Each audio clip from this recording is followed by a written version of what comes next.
Good morning and welcome to today's webcast, Medicare Regulatory Update for Hospitals. Before we begin, I'm going to play a brief housekeeping video. Welcome, and thanks for joining us. We're pleased to present another in our ongoing series of continuing professional education webcasts to help companies and individuals conquer challenges as they plan for what's next. Our presentation will start in a few moments. Before we begin, here are a few things to keep in mind. You can customize how you both view our presentation and interact with the presenter. For better viewing, close all other applications and turn up your speaker volume. You can also adjust window size and placement or enter full screen mode using the controls at the top of the window or dragging the bottom right-hand corner to resize. At the bottom of your screen, you'll see a series of icons, each relating to a different aspect of our session. You can download the group attendance sheet and a PDF copy of today's slides from the slide deck and handouts widget to the right of the slide view. You can ask our presenter questions during the webcast by typing a question in the Q&A window below the slide view and clicking Submit. We'll do our best to answer all questions during the presentation or follow up via email. If you experience technical difficulty during today's presentation, refresh your browser by hitting the F5 key. Today's session will offer you 1 CPE credit. To receive credit, you must meet the requirements as specified by the National Association of State Boards of Accountancy. You must attend at least 50 minutes of the session and respond to at least 75% of the polling questions, which we'll ask throughout today's presentation. To respond to a poll, click the button next to your answer. We'll track your progress and alert you when you've earned CPE credit. You can then click the certificate icon in the CPE Progress widget to open a PDF file that you can save to your computer. Don't worry if you can't download your PDF certificate today. We'll email a copy to you in 2 weeks. If you're attending this webcast in a group, you must complete our attendance sheet to receive CPE credit. The attendance sheet is available in the slide deck and handouts widget. Please have all group members sign it and send only 1 sheet per group. Also note that CPE credit can be awarded only to participants registered as themselves and isn't available to participants who view the on-demand version. As a reminder, the presentation you're about to see isn't legal, investment, or accounting advice. We encourage you to seek the counsel of a professional service provider to apply this content to your specific circumstances. I'm pleased to introduce today's presenters from Moss Adams, Glenn Bunting, Director, and Susan Ruchin, Senior Manager. And with that, Susan, I'll turn it over to you to get us started. Good morning, everyone. Thank you, Emily. Before we get started, we do have a full agenda today. We wanted to bring your attention that we have an annual Moss Adams annual healthcare conference.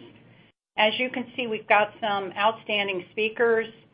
Obviously, the environment we're in, kind of the theme this year is disruption, as we know, innovation, and kind of transforming our healthcare clients for you as those that are trying to make it and travel through many of these challenging times.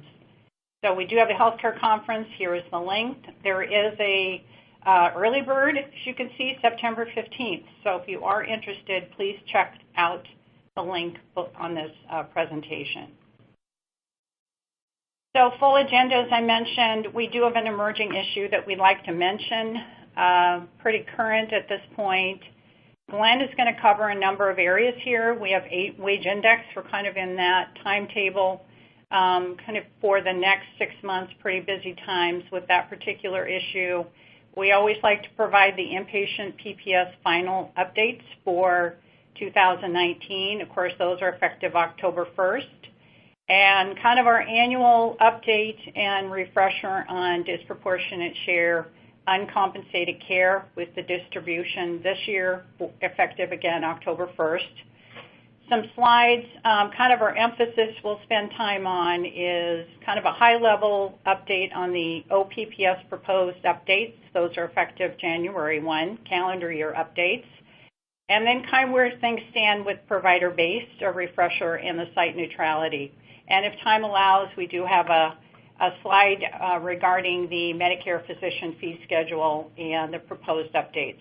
Again, calendar year 19. Full agenda, so go ahead and get started.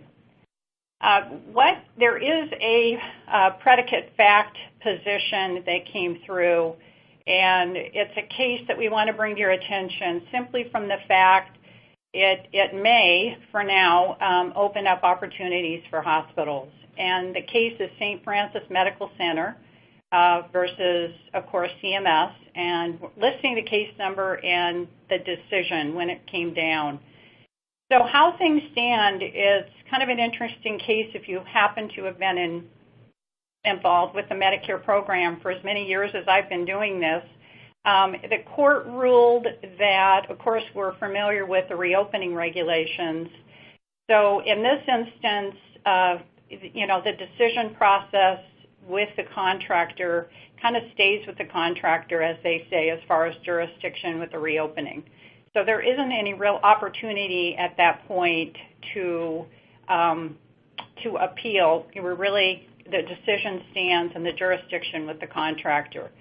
What this case is bringing forward for hospitals an opportunity, and believe it or not, it's going back to the very start of the inpatient PPS base payment rates when they were developed. So we're looking back to 1983 and the use of those, how those rates were developed, and it was from a 1981 cost report data and setting the base rates for DRGs. So what this means is, as it stands with the CMS's position really being struck down, is an opportunity with the appealable years to do the look back with the predicate facts, look at the position of the errors that may and did occur in those early years in that base rate setting. So it would be appealable where jurisdiction could be established. And what we would recommend is really kind of that thoughtful due diligence to look at this as you're developing protest items for the cost reports many of you probably are in process working on. So next I'd like to turn this over to Glenn. He's going to start with the wage index. Thanks, Susan, and welcome everybody. Susan said we're going to start with wage index, and the first item that's on the agenda here are the geographic reclassifications, which hopefully if you are entitled to a geographic reclassification, that you did file your reclassification request by September 4th. The difference this year compared to prior years is the reclassification process was handled electronically through the CMS portals. And so that's something that was a challenge, I'll say, for us that are involved in this, but hopefully it's also something new, and we hope that the process sails through flawlessly from this point forward. We do have some different caveats on the slide here. Of note is there's 881 hospitals that reclassified in 2019. So this is something that is looked at by many hospitals, and hopefully if you were eligible to reclassify, you did so.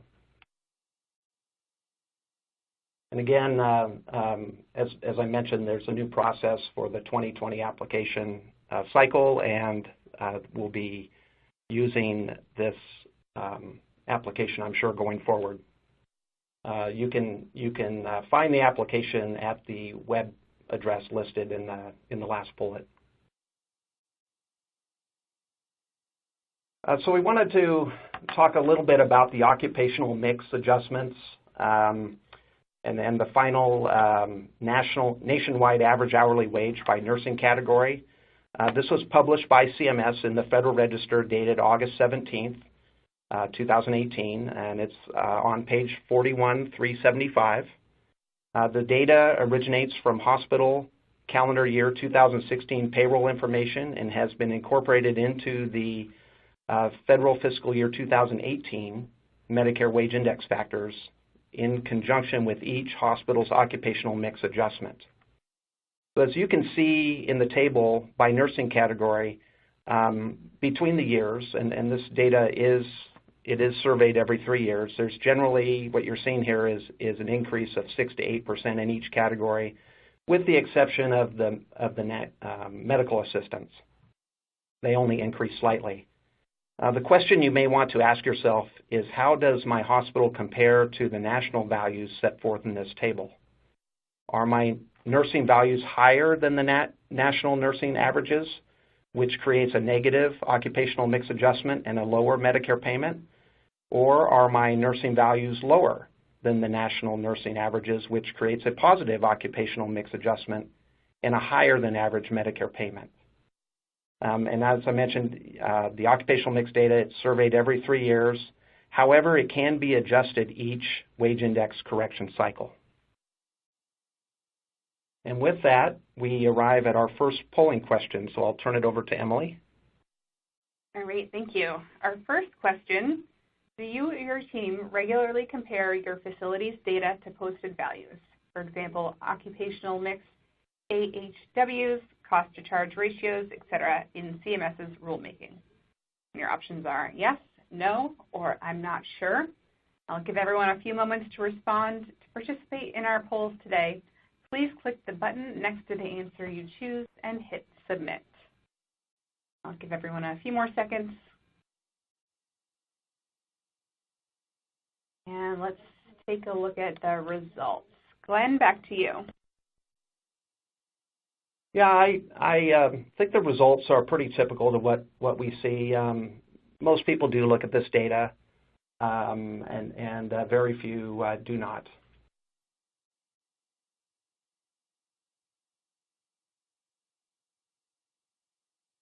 So on your screen, we have the CMS Federal Fiscal Year 2020 Wage Index timeline. Cost reports with fiscal years ending from October 1st, 2016 to September 30th, 2017 are subject to this year's wage index factor development, and the Medicare Administrative Contractor, or MAC, they will review all this data through their processes this fall. We're currently beginning to see the MAC ask for documentation supporting filed or corrected wage index and or occupational mix data. We expect this process will continue through the middle of November 2018. And then on or about January 31st, 2019, an updated public use file, or they refer to them as PUF files, will be released incorporating the MAC's adjustments to wage index data. Hospitals will be able to view their data to determine if it is accurately stated. To the extent the MAC has incorporated adjustments that the hospital disagrees with, the hospital will have one last opportunity to submit documentation that will reverse or modify the data in dispute. New requests to correct data that should have been submitted by September 4th will not be entertained. The January 31st, 2019 updated PUF can also be used to develop a preliminary wage index factor for the upcoming 2020 payment period. So it's important to realize that while the wage index data and occupational mix is solidified in the January 31st PUF, it's not final and it is still subject to change. And small changes to the data will continue to occur right up to the point the final wage index factors are released in tables in next year's final rule. We have a slide that we call wage index, or we used to call it wage index fast facts, but it's or fun facts. What we found looking through the Federal Register is that there's 409 urban core-based statistical areas, or CBSAs, this year, and 47 rural. Last year there were 407 urban CBSAs, so there's 2 new urban CBSAs. 3 states, which are Delaware, New Jersey, Rhode Island, do not have any rural areas. Instead, these states have had an imputed rural floor. That imputed rural floor has been extended by CMS 8 different times over the years, resulting in a small payment transfer to these 3 states. However, beginning with payments made on or after October 1st, 2018, the imputed rural floor for Delaware, New Jersey, and Rhode Island will end. And there's lengthy commentary about the subject matter on pages 41,376 to 41,380 of the Federal Register dated August 17th, if you want to read that. There are 5 frontier states that affect 50 hospitals. Frontier states receive a wage index factor floor of at least 1. There's also an out-migration add-on adjustment applied to some hospitals. Outmigration is intended to consider in the wage index employee commuting patterns for certain areas of the country. The outmigration add-on adjustment is not available for hospitals that receive a geographic reclassification approval.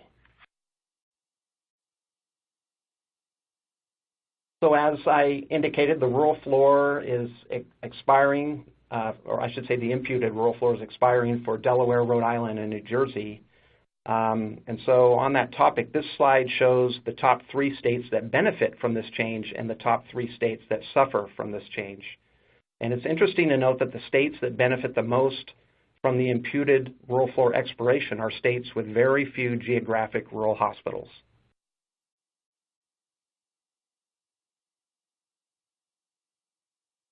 A couple more fast facts regarding wage index.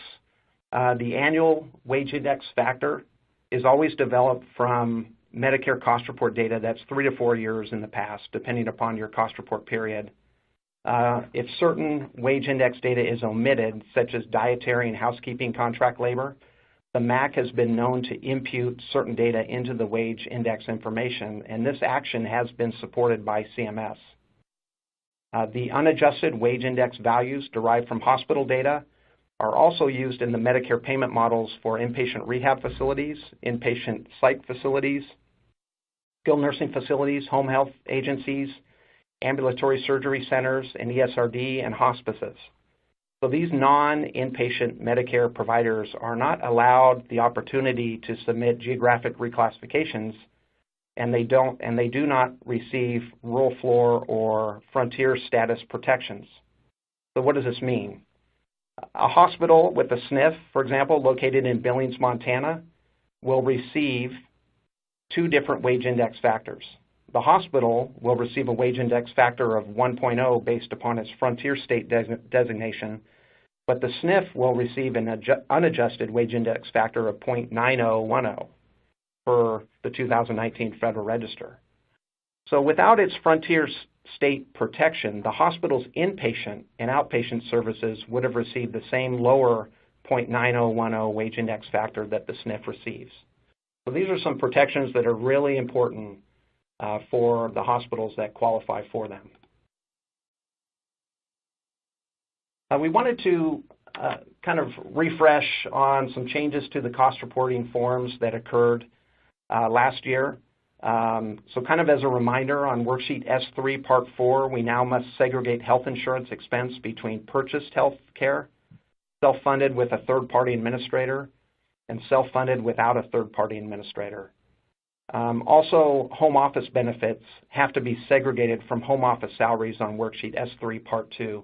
As I went through the wage index correction cycle this summer, I'm finding hospitals are still lumping these costs, these healthcare costs and benefits on their old line designations. So that's just something to be on the lookout for as you move forward and file your next cost report.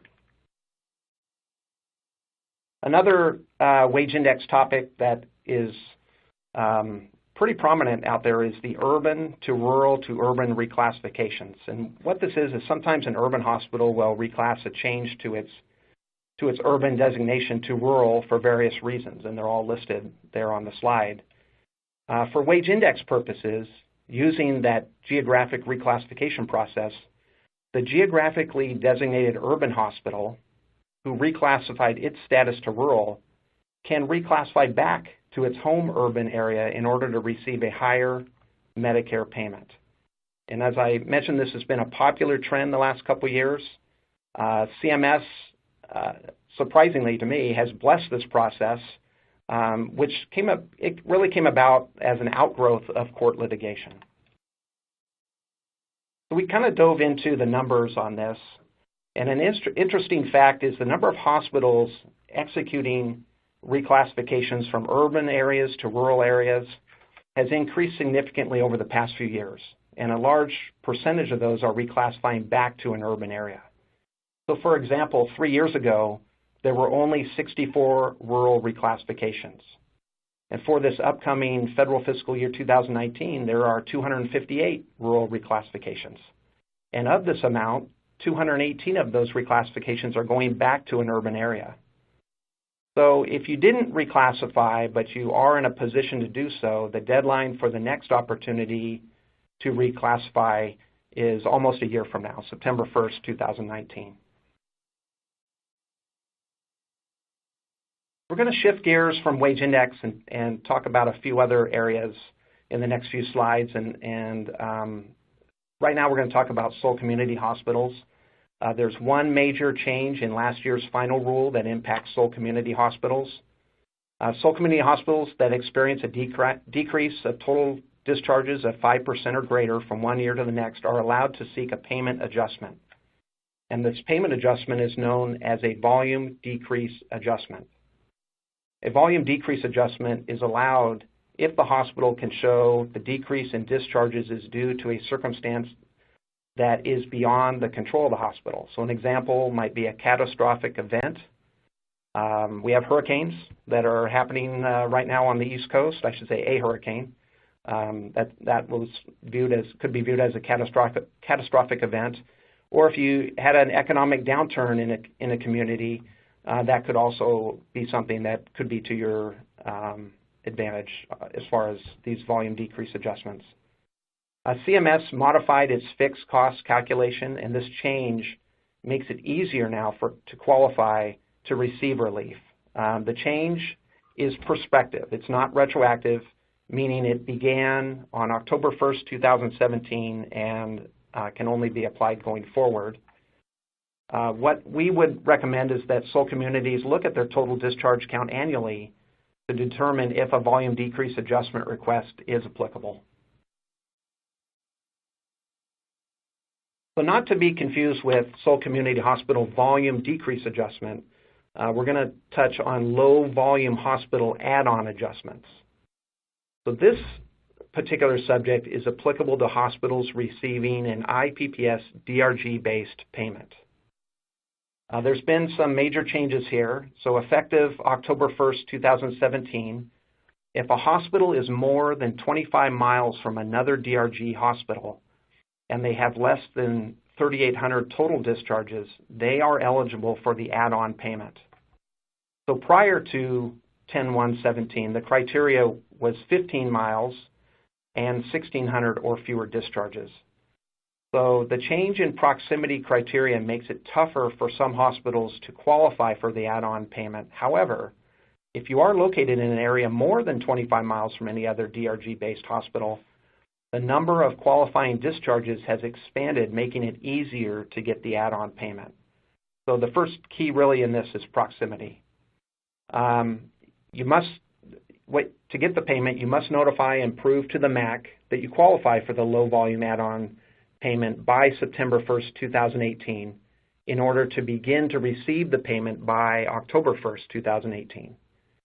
If you qualify but you didn't notify your MAC by September 1st, 2018, all is not lost.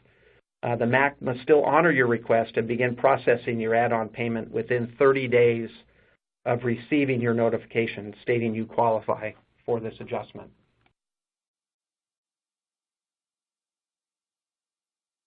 As typical, every year we have the updates to the DRG payment table.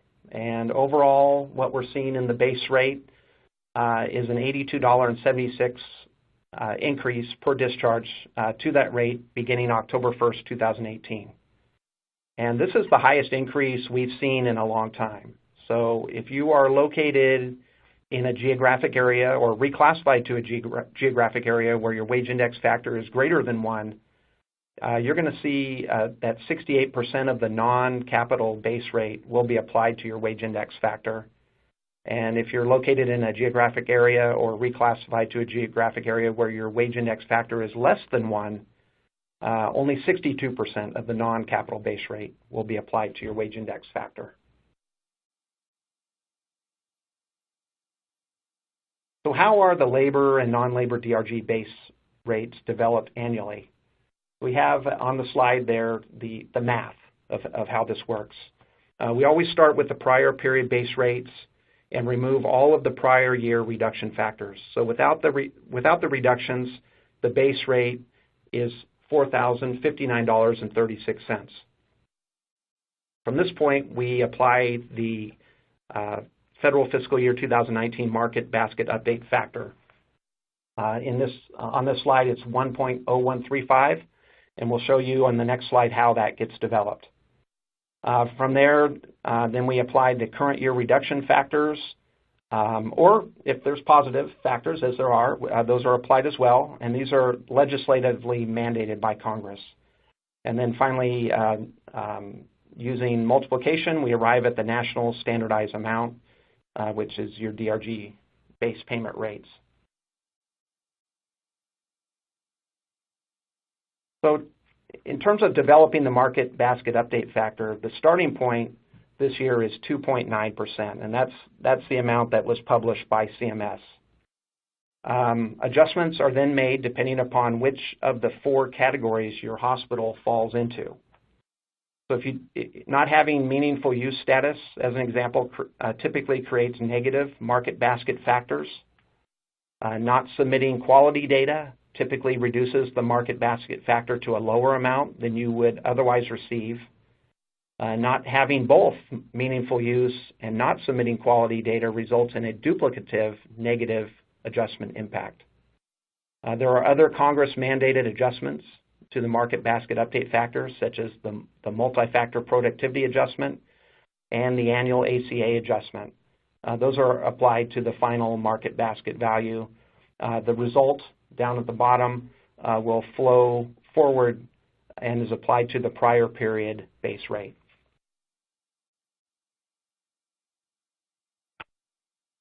And with that, I'll turn it back to Emily. We're at our second polling question. All right, thank you. Our second question is, does Medicare reduce DRG reimbursement if a facility fails to submit quality data? Your options are yes, no, or I'm not sure. And as a reminder, if you would like to receive CPE credit for today's webcast, you'll need to respond to at least 3 of the 4 polling questions. We're on our second question. Give everybody a few more seconds here. And let's take a look at the results. Glenn, back to you. Yeah, the results are right in line with what I would expect. The correct answer is yes. So that's great.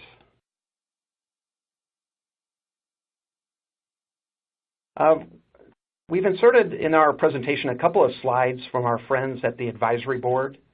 The advisory board has modeled future rate updates, and it appears there are healthy rate increases of 1.85% in the federal fiscal year 2019 and 2.5% in the federal fiscal year 2020 to 22 rate updates, and these are on the horizon. So you can see that the future looks kind of bright right now.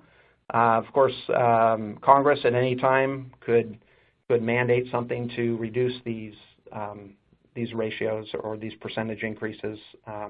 But for now, these increases are driven in part by the expiration of Congress-initiated payment reductions associated with the Affordable Care Act. We also have a slide here that shows the total impact for this year to your Medicare payment by service line.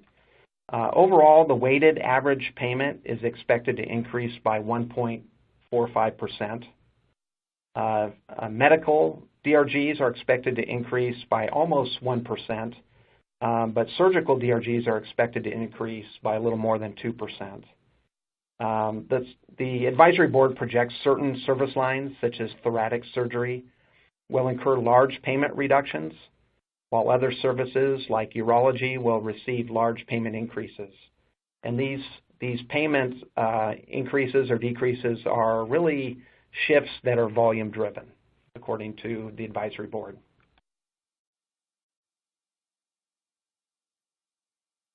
Annual recalibration.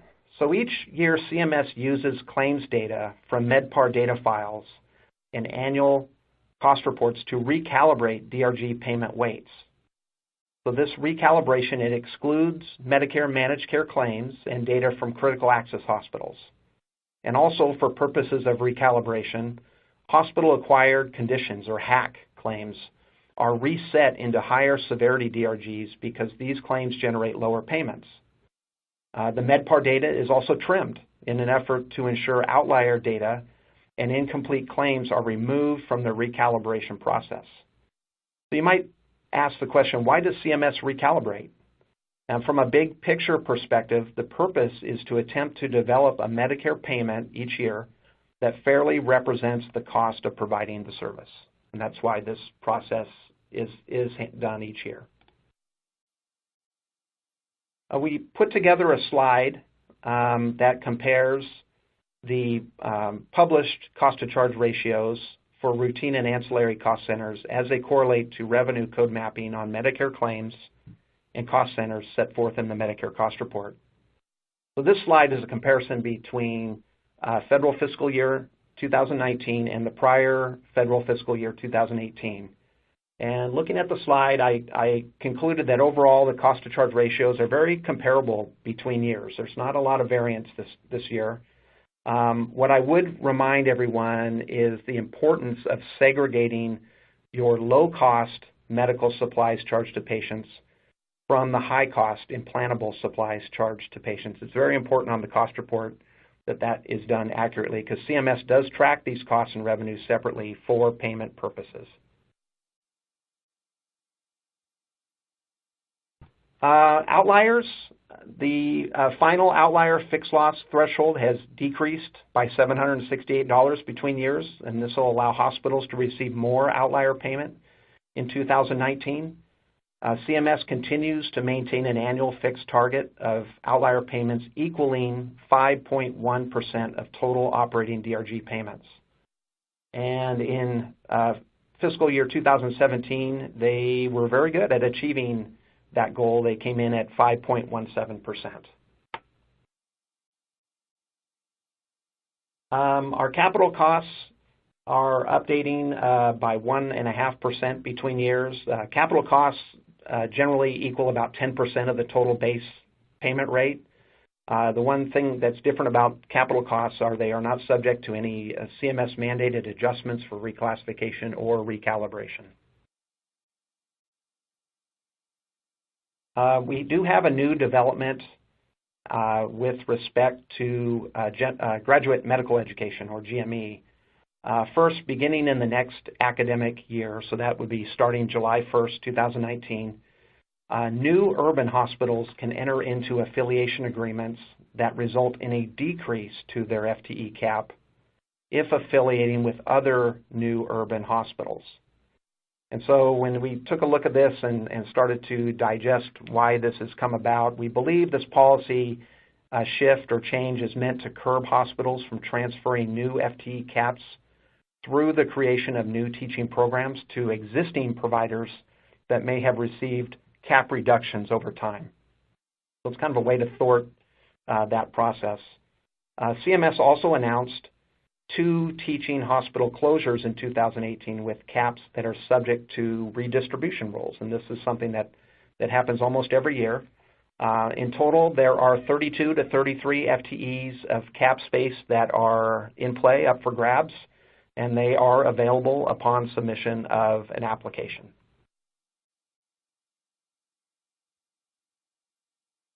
Public reporting of hospital standard charges. So as noted on this slide, the public reporting of hospital standard charges is enforced by Section 2718 of the Affordable Care Act. The main questions and concerns are noted on the slide, but in our view, the most problematic concern is the last bullet point, which is charges are not the endpoint.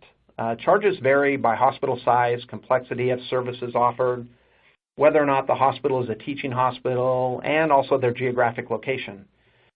The question is, how can one use this information as a comparative shopper, as an example, if hospitals are required to publish only their gross charges?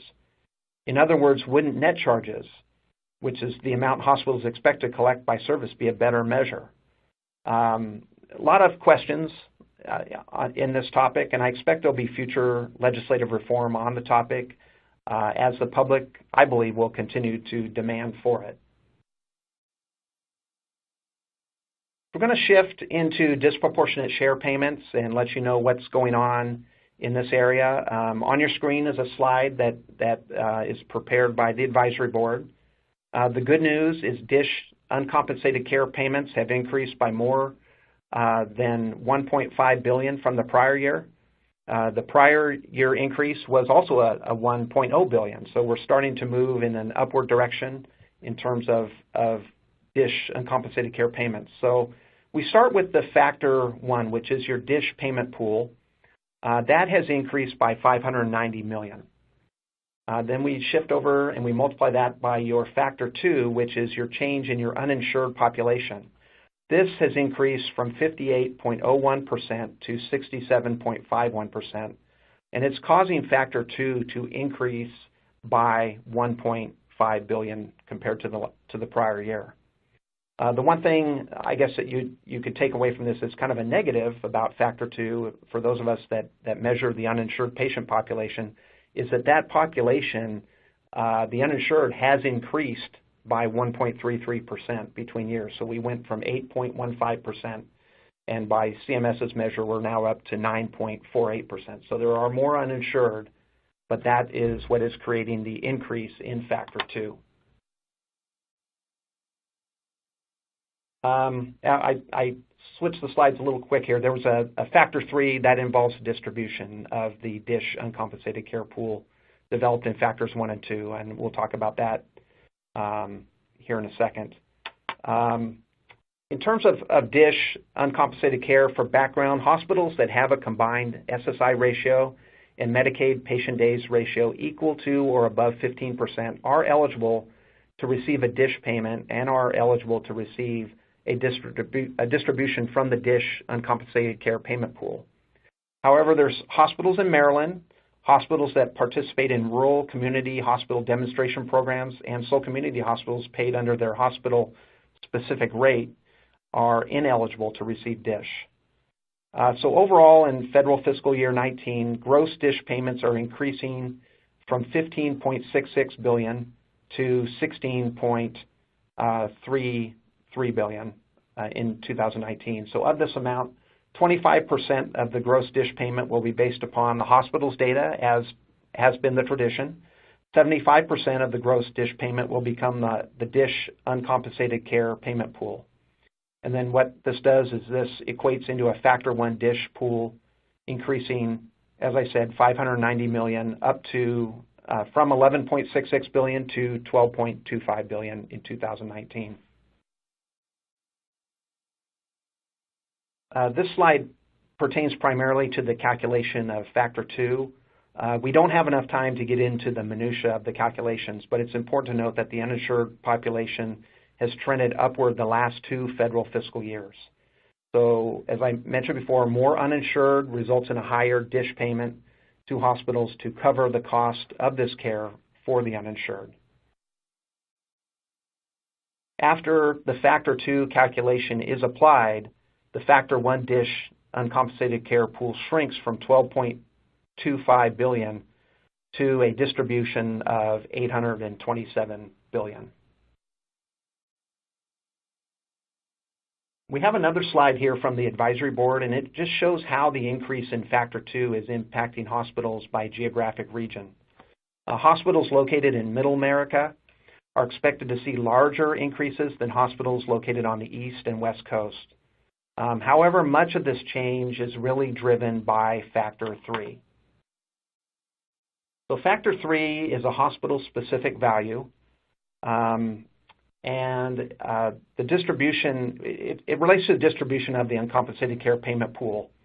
And in the past, it was developed from Medicaid and SSI ratio day information, but CMS is now transitioning factor three from the use of days information to charity care and bad debt information as reported on worksheet S10 of your filed cost reports.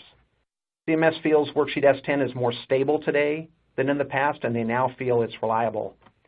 Within the last year, MACs were required to accept amended worksheet S10 data from federal fiscal years 2014 and 2015 cost reports. And this data has been utilized in the 2019 DSH uncompensated care payment pool calculations that you see on your slides. We have concerns. One of the concerns of hospitals in states that expanded insurance coverage under the ACA is the transition to CMS's use of Worksheet S10 data. Their Worksheet S10 data will naturally have less uninsured, charity care, bad debt amounts than states that chose not to expand. States that never expanded insurance coverage under ACA will receive a greater percentage of Factor 3 of the payment pool as Worksheet S10 data is transitioned into the allocation. So in short, if you are in a state that expanded insurance coverage under ACA, CMS's decision to use Worksheet S10 data is generally not in your favor. But nevertheless, for federal fiscal year 2019, Factor 3 will be based upon the use of an averaging of Medicaid days from fiscal year 2013. They'll also use SSI ratio days from fiscal year 2016 and Worksheet S10 data from fiscal years 2014 and 15. Hospitals should expect to see Worksheet S10 fully transition by federal fiscal year 2020, so that's next year. I'll talk a little bit about the correction cycle, and this is something that's already has occurred. Hospitals had until December 31st of last year to submit corrections to their Worksheet S10 data in order to get such corrections included into the Factor 3 calculation.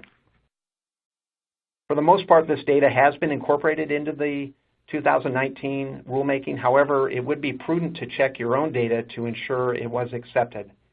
If there are errors or omissions, you may be entitled to appeal to the extent the errors are material. You would also be entitled to appeal to the extent another hospital's data was improperly handled by CMS or the MAC, and this improper handling materially impacted your DSH uncompensated care distribution as published by CMS. We have another slide here from the advisory board, and it kind of lays out the move from the proxy reporting to Worksheet S10. The table provides a good historical description of how Factor 3 has evolved over time. That please note, going forward, CMS defines Factor 3 as the cost of charity care and the cost of non-Medicare bad debt. Missing from this equation is uncompensated care related to the difference between Medicaid cost and Medicaid payment, sometimes referred to as under reimbursements. Also missing are other state and local government programs, S-CHIP, and other forms of uncompensated care. So for uniformity purposes, CMS has chosen to utilize only uncompensated care associated with charity care and non-Medicare bad debts in its Factor 3 formula. This table highlights some of the largest changes by state in terms of the amount of DSH uncompensated care payment forthcoming in federal fiscal year 19 as compared to the prior year. All states we see will receive increases, and this is due mainly to the $1.5 billion increase to the DSH payment pool. However, hospitals in ACA expansion states like California continue to see smaller increases than hospitals in non-ACA expansion states such as Texas and Florida. We do note MACs are beginning to audit the Worksheet S10 data at select providers, and depending upon their audit findings, this distribution landscape is, well, it could change in the future. It's very, very likely it will. And so with that, we are at our third polling question, so I'll turn it over to Emily. Thank you. Will your facility gain or lose reimbursement from uncompensated care in 2019 due to the continued addition of Worksheet S10 data? And your options are yes, no, or I'm not sure. And for those of you that would like a copy of today's slide deck, you can download them from the folder that says Slide Deck and Handouts to the right of the slide view. We will also be sending the slides via email after the webcast. Give you a few more moments to make a selection. And let's take a look at the results. Glenn, back to you. Yeah, the results are really what I would expect. Not sure seems like the most logical answer. although you could be in a yes or no, but there's so many variables, so many different things going on. The MAC's starting to audit the worksheet S10 data is a new wrinkle that is going to come into play here, and we'll just have to kind of wait and see how this turns out. So I have a couple more slides here before I turn it back over to Susan. I just wanted to give a reminder, a friendly reminder that providers are allowed the opportunity excuse me, to seek a SSI ratio realignment on an annual basis. SSI ratios, they're developed on a federal fiscal year basis, but realignments allow hospitals to develop an SSI ratio that is based upon the hospital's cost reporting year. And this could be fairly advantageous to hospitals, depending if how your SSI ratios are developed.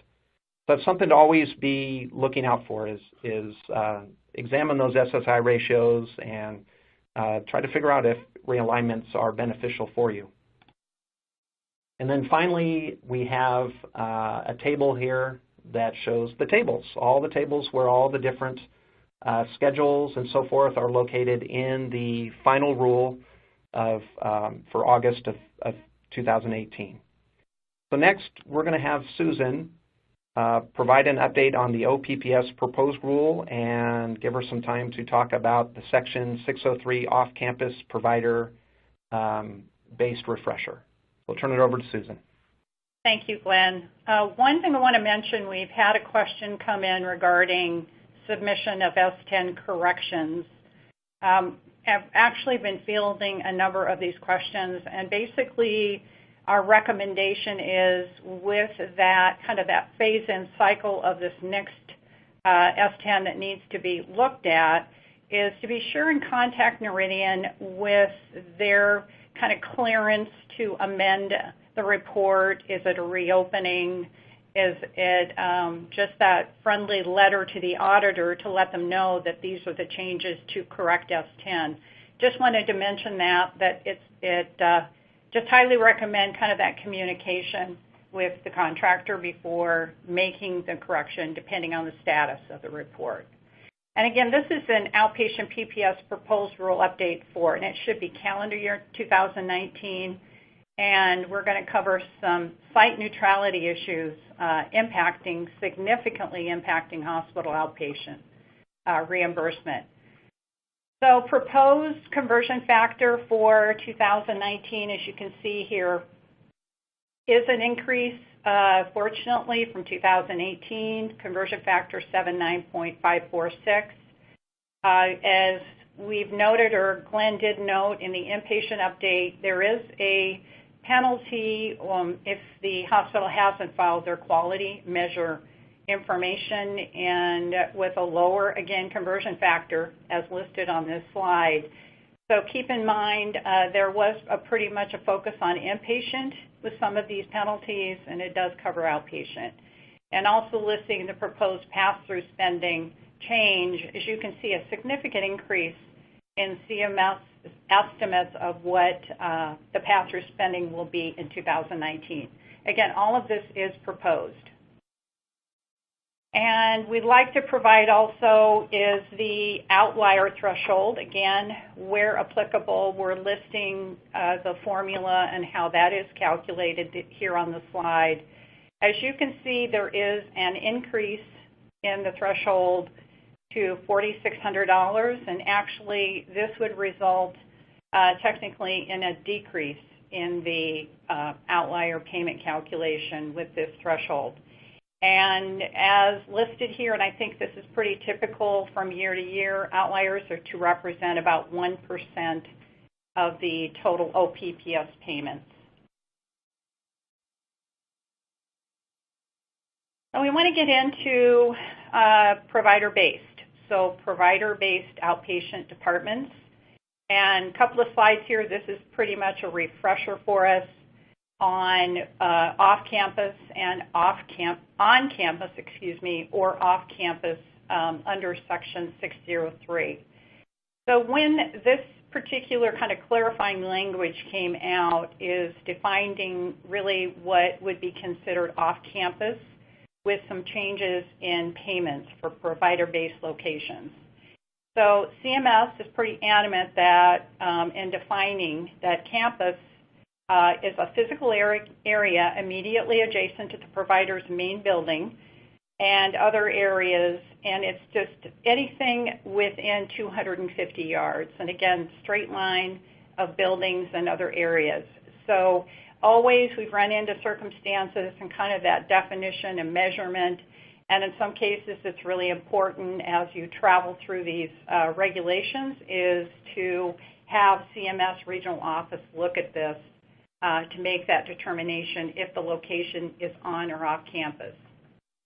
So what happened with the off-campus under what we refer to as the 603 regulation is that there is kind of more stringent enforcement in looking at those off-campus locations. So hospitals, CMS mandated that they amend the Medicare provider enrollment form to list the name location for any new departments that have been added to the hospital's campus, and that needs to be done within 90 days of the addition.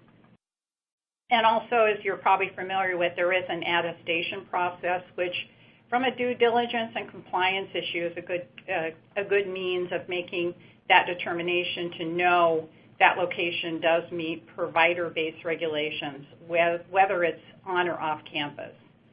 And historically, there had not been, I should say, a distinguishable method to determine the claims data to know when a hospital submitted a claim previously, a few years back. CMS couldn't tell where, if that particular site was on or off campus. So these modifiers were developed and have been in place a couple of years, or a year and a half, I should say. So basically, it's giving some information, as we know, more information through the claims data. So not going to go through here and list each one of these point of service sites, but I think it's important with the Section 603 regulation, and I'm going to go through that after Emily. After our polling question. All right, thank you. Our final polling question: what is the distance requirement to be considered an on-campus department? And your options are 50 yards, 1,000 feet, 250 yards, or 100 meters. And once you have completed all CPE requirements, you will be able to download a PDF of your CPE certificate from the CPE Progress widget to the right of the slide view. I'll give everyone a couple more seconds here. And let's take a look at the results. Susan, back to you. Thank you. Well, I had a feeling everyone's pretty familiar with these rules. It is 250 yards within that 250-yard straight line measurement. So those, basically, what we're talking about in these subsequent slides relates to off-campus, so greater than 250 yards. So quickly, dedicated emergency departments remain exempt, and we're going to get into the site neutrality issue, and basically it's kind of that level playing field with payments, whether it, in this instance, let's say a satellite emergency department. So that department would be able to receive the full OPPS payment along with any other services located in that satellite emergency service for a hospital. So this is kind of has been and was discussed and clarified in the calendar year 2007 OPPS final rule. So what we wanted to talk about is where things are today as far as calendar year 18 with how off-campus departments are accepted from 603. So an accepted location from CMS is if it is off-campus and had billed that way from a site of service before November 2nd, 2015, basically are not subject to what we call the 603 regulation, which basically is exempt from a lower OPPS rate. So a lot of discussion with various facilities and actually delay in expanding or relocating these off-campus provider-based departments, typically because of this particular reduced reimbursement. So there was some very strict language for CMS and the contractor enforcement as far as what an off-campus department would be accepted from the 603. So if you had a particular off-campus location, you have wanted to move maybe in a medical office building to a different suite, that would be considered a new location. Or if there are circumstances here where, if obviously extraordinary circumstances, public safety, maybe seismic issues, and under those circumstances the department and location needed to move, then you obviously would want to clear that with CMS at this point to still be under the accepted Section 603.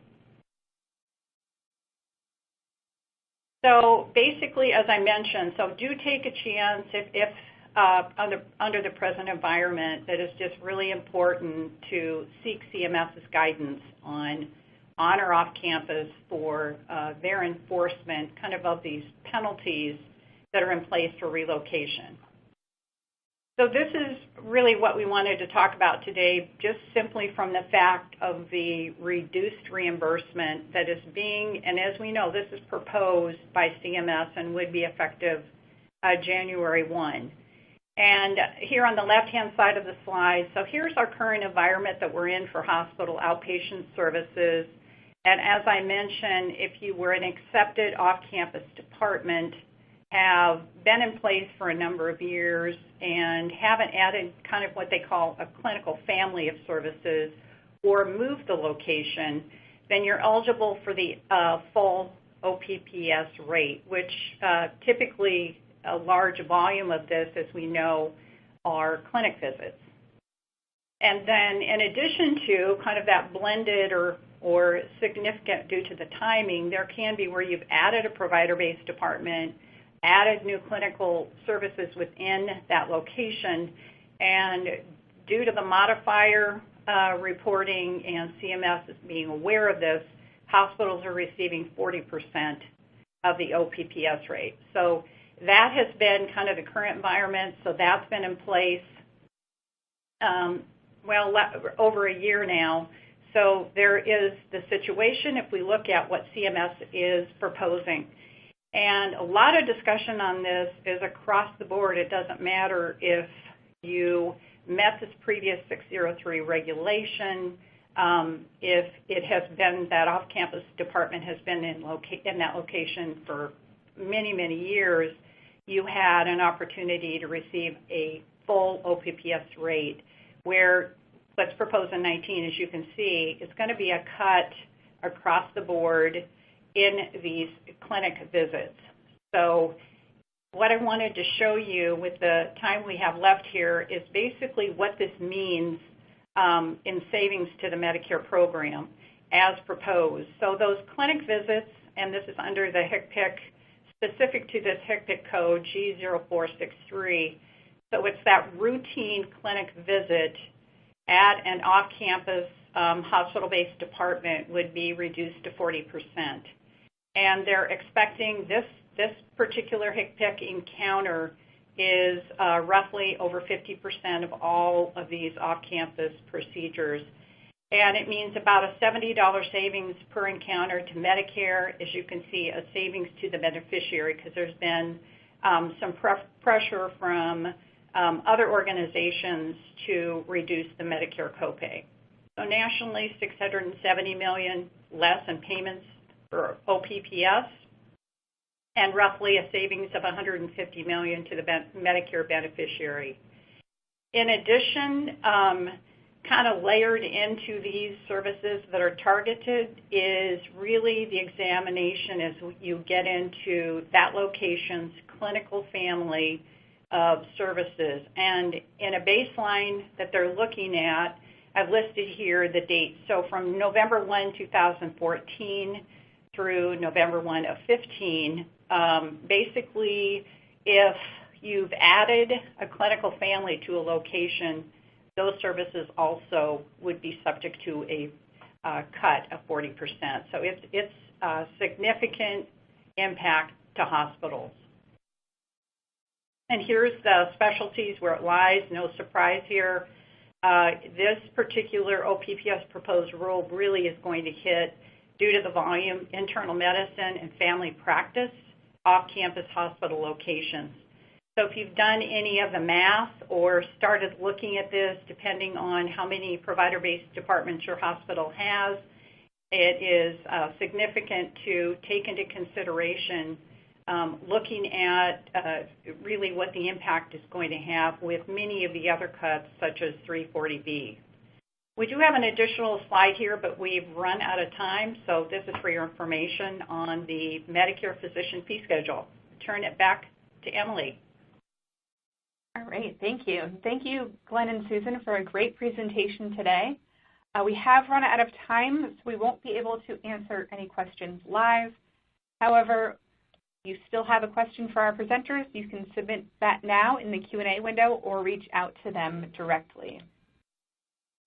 And as a reminder, if you attended today's presentation in a group and would like to receive CPE credit, you must complete the group attendance sheet found in the slide deck and handouts icon to the right of the slide view. If you participated as an individual and met all certification requirements, your certificate is available to download now in the CPE progress window to the right of the slide view as well. And I'll keep the webcast console open for a few minutes to give you time to download your CPE certificate. A copy will be emailed within 2 weeks should you have any difficulty downloading it now. Here is a link to an online survey where you can provide feedback for today's presentation. Please take a moment to complete this survey as your feedback is very important to us. Thank you for joining us today, and we hope you'll join us again next time.